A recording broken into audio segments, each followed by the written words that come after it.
let's look at this. Everybody in this community seems to be content with their lives. Would you agree? You don't see a lot of conflict, right? There's always polite and pleasant to each other. There's never any conflict between members of this community. It seems like an ideal community. Okay. So what's wrong with it? Why would you want to live in a community like that? How many people say yes, they definitely would? No, I don't really want to because well, there's too much rules. There's too many rules. It Okay. also their politeness sort of seems to be forced. Ah, okay, good. Like when he goes into the school and he says, "I apologize for for inconveniencing my classmates." That's all just scripted out, right? He's memorized that. That's not a real apology, right? This is just something they have to do. Okay, so even to the point of when they apologize, it has to be done in a certain way, right? Everything you do has to be done in a certain way. It might mean that people are generally live pleasant lives, but what do we lose because of that? Think about that for a minute, okay? Because I want to come back to that question. We still have a little time left.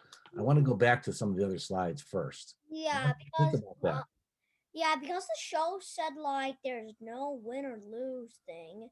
It's all just everybody just is just blank, you know. Yeah, there's no winners and no losers, right? Would you like to live in a world where there's no winners and no losers? There's no competition. You can't have competition in a world like Yeah, that. there's no competition. Okay, I want to look at part of another passage. Um, and this is another, I want to talk about this idea of rituals, because this is another nightly ritual that everyone is required to do in their family. And I'll read a little bit of it. Um, I'll just start right here. It was one of the rituals, the evening telling of feelings. Okay, it even has a name, the evening telling of feelings. Sometimes Jonas and his sister Lily argued over turns over who would get to go first. Their parents, of course, were part of the ritual. They too told their feelings each evening, but like all parents, all adults, they did not fight and wheedle for their turn. Nor did Jonas tonight. His feelings were too complicated this evening. He wanted to share them, but he wasn't eager to begin the process of sifting through his own complicated emotions, even with the help that he knew his parents could give. So this is soon after we learn about Jonas and that how he's really nervous about what's going to happen, um, with this ceremony that's going to happen on his 12th birthday or in his 12th year. So he goes, "You go, Lily." Lily's his little sister. And Lily tells, I'm not going to read her whole thing, but she tells about something that happened at school. And they talk it through in a very, very civilized way, very unemotional way. Okay. Um, and it's done in what you might call a ritualistic way. It's not really spontaneous um, the way it's written. Okay. And so I want to talk a little bit about what a ritual is. Um, who could define what a ritual is? Anybody? Okay. Like your family probably has rituals.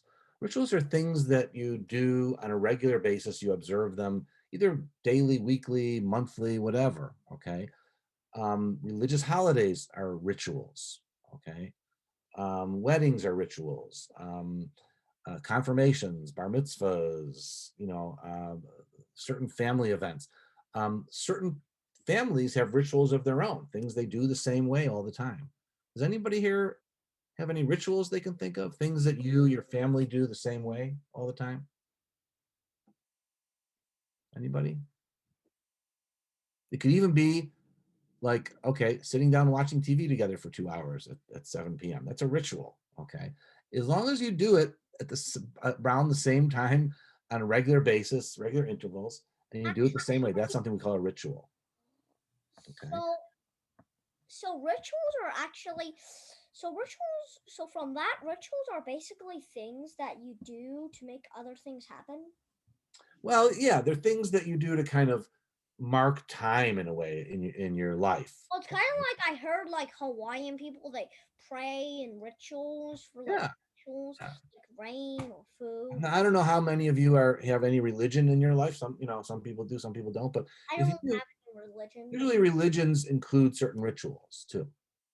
Okay, but in here, the whole society is based on rituals. Okay, things that the society tells you you have to do a certain way at certain times of day, etc. Okay, so this evening telling of feelings, it is a ritual. Okay, is it just the family that's doing this? Does it sound like? Is it just their family that observes this ritual, Sam? No, the whole community does it. Yeah, sure sounds like it.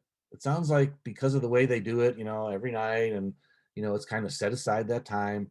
Yeah, it sounds like something that's done throughout the community. All right.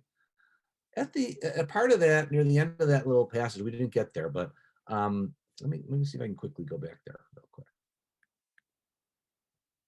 Look here. It says Lily's talking about some of the students that visited her school that she didn't think they were acting according to the rules. So she says right here, why do you think, the mother says, why do you think the visitors didn't obey the rules?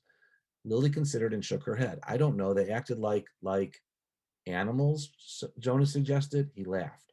That's right, Lily said, laughing too, like animals. Neither child knew what the word meant exactly, but it was often used to describe someone uneducated or clumsy, someone who didn't fit in. Okay. Um, so what does that little passage tell you about? It tells you a lot about this community and about what's how everybody lives now. What does that tell you? The fact that they don't know what the word animals means. They're not like babies. Amy? Maybe in their world they don't have animals. Aha. Yeah. There are no animals in this world, right? It's just people and everything that the people need and everything the same, right? How'd you like to live in a world without animals?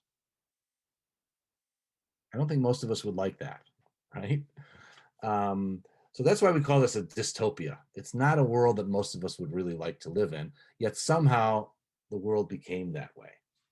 All right. So you have to read further into the book, a little plug for the book, to really find out what happened, how they became that way and so on. I'm not going to go Actually, through the it. community and the community, the community thing. Um, it was talking about visitors or something. Yeah. Yeah. She had visitors from another community come to her classroom or to her school, and she didn't like the way they were acting. And one of the things they talk about in that conversation is that, well, maybe they didn't understand our rules and our rituals, okay, because they're from another community. So it could be that each community has their own set of these, okay. And there's probably, if in fact that first shot when you look in that movie, it sounds like it looks like all those little pods there are probably like individual communities in that society is what I'm assuming they're guessing from that shot. Okay,